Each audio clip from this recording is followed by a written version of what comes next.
I have 10 undervalued pitchers that I think deserve roster spots in fantasy baseball. If you can't wait for draft season, guess what? You don't have to. Join Underdog Fantasy and you can draft right now for MLB Best Ball for the 2024 season.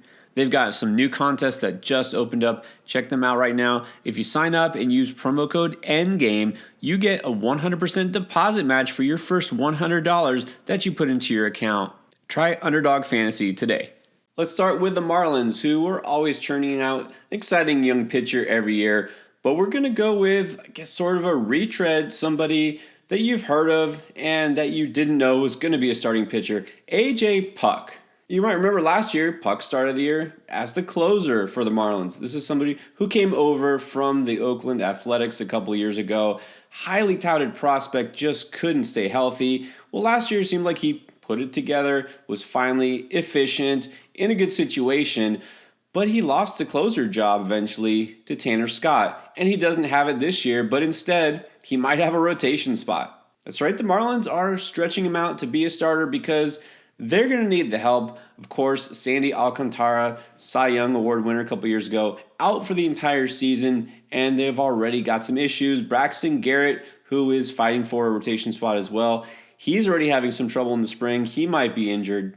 Maybe the Marlins are doing a smart thing and putting a very talented pitcher who really had only been used in the bullpen because of injuries. He hadn't been able to sustain a long pitch count. Will it work? Well, obviously we're going to have to wait and see because we don't know what a full season of Puck as a starter might look like. So far, he's looking good. We know that in the spring, over 5 innings, not allowed a single run. He has 9 strikeouts. This has always been a super talented pitcher. Again, if he can just stay healthy, we know the results could be there. He was actually pretty effective most of last year. A little rough patch in May and then led to a stint on the IL, but it was short. And then not a great July, but he was good after the All-Star break. It's just that Scott was a little bit better.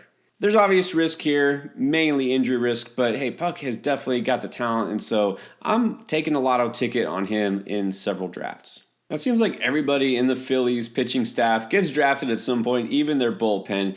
That the least known of their starters, who should be their number 5 guy, is Christopher Sanchez. He was picked up in a lot of leagues last year. He was really good early on, hit a little rough patch, and then settled down and wound up with some pretty good numbers.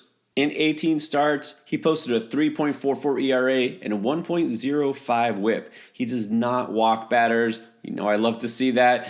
His strikeout rate is not amazing. It's just kind of league average, about 24%. So you're not going to see somebody who racks up Ks unless he racks up innings, but he should. This is somebody who will be pretty effective. He limits hard contact, and so he'll probably be out there about 6 frames each time out. He only posted 7 quality starts out of 18 last year, but I think we see that number increase, and in Philadelphia, he has a chance to get a lot of wins as well.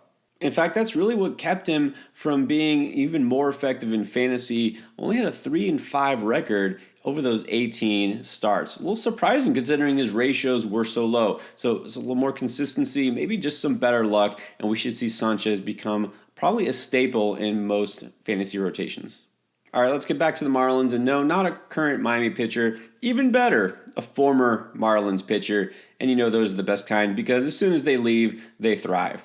You've probably heard of Chris Paddack. In 2019, as a rookie, he was lights out immediately, posted a great season, 3.33 ERA and a whip under 1. But from there, it was kind of steadily downhill the following year. Gave up a lot of home runs. Gopher ball just seemed to be a problem more and more, and eventually lost his job in the rotation. And it's surprising because he's really not a fly ball heavy pitcher. He gives up a ton of line drives, which is actually worse because for a pitcher, you don't want somebody who gives up consistent hard contact. So all this said, why should we be interested in Paddack now? Well, this could be a different guy now. Year lost due to injury, came back. He seems to be throwing even harder, up to 97 miles per hour. And the last time we saw him, he was pitching in relief for the Twins in the postseason. He had 2 scoreless outings in the postseason. Now, that only covered 3 2/3 innings, but 6 strikeouts, not a single walk, and this was in crunch time. Now, the Twins are planning to stretch him out back to be a starter, and we know he can do this. He's done it before. So it's just, can he hold up over the season, and can he eliminate the home run from his repertoire? I think he can do it. Obviously, the Twins have faith. They let a couple of their starters go. Sonny Gray is gone. Kenta Maeda is gone. They expect Paddock just to hold down a job all season and be effective. I think he can do it. We've seen him do it before. He's somebody who has worked hard to get back to where he is. We know he's got the stuff. And so with the opportunity now, just needs to prove he can do it. Now you want to talk injury risk, but supreme talent. I present to you Jordan Hicks, who is now with the San Francisco Giants and is going to be a starter. Yeah, you probably remember Jordan Hicks as the one-time closer for the Cardinals and is the guy who at the time threw the hardest out of any pitcher in the majors, regularly over 100. He still does that. In fact, last year he averaged 100.3 on his four-seamer. Only Duran for the Twins, his closer, was throwing harder on average. But yet he's not even being drafted in many fantasy leagues, and the reasons are pretty clear because he's had consistent elbow issues, UCL, elbow inflammation, and also there's a little thing about the 12.8% walk rate. That supremely fast fastball doesn't always hit the mark. So why are the Giants taking a chance, and they do need help in their rotation, on a guy who averages about 40 innings per year, has missed a lot of time, and putting him in the rotation? Because they think he can do it. I mean, they signed him to a multi-year contract, and they immediately said he's going to be a starter. We'll see if it works, but hey, I'm willing to take a flyer here because we know he can induce whiffs, and talent has not been the issue. We've seen him be effective. Apparently he's healthy. I mean, he held up last year for the most part, and he definitely gets a more favorable ballpark factor going to San Francisco. So we'll see if it works. I mean, there are a lot worse chances you could take at this stage of the draft. All right, now let's not get it twisted. We're going to talk about a very different player, but his name is Jordan Wicks. Instead of being a flame-throwing right-handed pitcher who used to be a closer, this is a little bit more of a soft-tossing lefty who plays for the Cubs and is going to be a starter again. I say soft as if I could throw a fastball 92 miles per hour, but compared to most starters these days, yeah, that's not the highest up there. But what I like about Wicks is that he keeps batters off balance with his off-speed stuff. He actually throws his changeup the most. Fastball is not, prominent in his arsenal. In fact, he throws up to 6 pitches, and that's good. When you don't have the heat, you've got to do some other things with your secondary pitches to keep batters guessing. Wicks right now is penciled in for the 5th starting job in Chicago. They've got some arms that could eventually fill that role, but I feel like guys like Cade Horton aren't ready yet. Javier Assad at one time was thought he might be in the mix. Based on this spring, he might not be. He's been pretty bad. So Wicks might not be the most exciting of the Cubs pitching prospects, but remember, this is a former first-round pick and somebody who can be out there and be at least an innings eater. He can generate enough strikeouts to get you by in fantasy at the end of your rotation. All right, let's talk about a potential closer. I promise I didn't do this on purpose, but it's another Jordan Leisure. Okay, I definitely did do that on purpose, but Jordan Leisure of the Chicago White Sox could step right into the closer job kind of at a default because all the guys that we thought might be their 9th inning guy are out of the picture, at least right now. If you saw some of my first preseason sleeper videos, I loved Gregory Santos, thought he could be the guy there, and then they traded him to the Mariners. I do like Prelander Berroa as a potential 9th inning guy, but he's probably going to start in the minors. He's got a lot of time to build up to that job. He's not in the picture right now. Garrett Crochet seemed like a logical choice, but they're talking about making him a starter. And they signed John Brebbia, the veteran, to potentially be the closer, and he's in a walking boot. So that could lead to Leisure getting that job immediately. He's been impressing a lot of people in camp, throwing hard, being effective. It seems like the job might be his from day one, and he might not let it go if he's that effective. Remember, they got him from the Dodgers in that Lance Lynn trade, so a valuable piece that might pay off immediately. And speaking of trades, you probably heard about that Juan Soto thing. Yes, so out of all the pieces the Padres got, one of them was Randy Vasquez. Michael King, I'm all over. I think he's going to be very effective there. Drew Thorpe, as soon as he gets the call and is ready, I'm going to love him. And then I'm kind of torn between who I think is going to be worth getting that number 4 or 5 job for the Padres. I like Vasquez. I also like Johnny Brito. but I do think Vasquez is a little bit more appealing to me. Brito is a guy who really didn't strike out a lot of batters last year. He struck out more in spring this year, but I feel like Vasquez is just a little bit more ready to handle the starting role. This is also a guy who relies on 6 pitches to throw batters off, and he throws that many pitches at least 10% of the time. His main calling card is a curveball that induced a 27% whiff rate last year. Now, chances are both Vasquez and Brito might be in the rotation for the Padres just because they need that many arms. We'll see what happens. Look, long term, I'm not sure if I'm sold on him, but I think early in the season he could be a pleasant surprise. Brito also could be in the mix, but right now, I'll tell you that in an NL-only league, and yeah, I'm talking deeper here, but I did take Vasquez, and I'm going to see what happens the first month.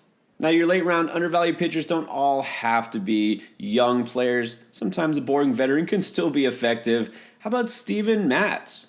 If you're familiar with Matz, he was one time one of the top pitching prospects for the Mets, and then has been kind of shipped around a couple of places. He's in St. Louis now, just very up and down throughout his career. Has had some injury problems as well. But last year, there was a stretch where he was looking really, really good until he got hurt. In fact, in 6 starts after the All-Star break, he posted a 2.16 ERA and a 0.96 whip. And in that stretch, he struck out 29 batters and only walked 7. I don't know that I predict he'll strike out a ton of batters, but he's pretty good at avoiding hard contact. Should be pretty efficient for the most part, as long as he stays healthy. Number 9 on the list right now, somebody I kind of mentioned in a recent video. We're panicked about Kodai Senga being out for potentially the first month or longer, and who is going to fill his job in the Mets rotation? Well, I think it's Tyler McGill. And based on early results, it should be. He has thrown the most innings by far out of any Mets pitcher in spring, and he's been really effective. Over 8 innings, 1 run, and 4 hits allowed, and he struck out 13 batters. That's shocking because McGill is not really known as a guy who punches out a lot of batters. In fact, last year, he had an 18.5% strikeout rate. Now, he's done better than that in the past, and he does have some swing and miss to his game, but still, we don't know what we're getting with McGill. This is really a wild card, but one worth taking a chance on. A guy who could earn a job out of nowhere, a guy who has had talent, just hasn't been able to put it together. We'll see if this is the year. And you want a real wild card? Here's somebody that I wasn't even familiar with until a couple of weeks ago, and I'm looking through box scores in spring and saying, who is this new pitcher that the Rays have that they got from overseas? Well, his name is Naoki Uwasawa. Definitely not the fanfare of some of the other imports from overseas. And this is someone who signed a minor league deal, definitely not guaranteed to break camp with them. But right now, they're testing him out to see if he can adjust to the majors. Well, how's he done so far? Not too great. First outing and 2 innings, he allowed 7 runs. Afterward, though, talking about how it's just a major adjustment for him with the pitch clock, not something he was used to, and even pitch calm, having some trouble figuring that out. And again, this was his first outing of the spring in the majors. There is an adjustment period here. Kyle Snyder said he wasn't worried about it. And again, if somebody can get a pitcher to be effective, it's definitely Kyle Snyder. His second outing, definitely better. In 2 innings, only allowed 1 run. He did walk 3, but again, we're seeing the improvement here. This is definitely just someone to monitor. I'm not going to go so far as to draft him, but look, if the Rays can do what they do with pretty much any pitcher anywhere and just work their magic and make them into a more than competent pitcher, I'm going to be interested, so definitely keep an eye on Uwasawa. Those are some undervalued pitchers that are definitely worth your attention in fantasy. If you didn't catch my top 10 hitters that are undervalued right now, you can check that out here.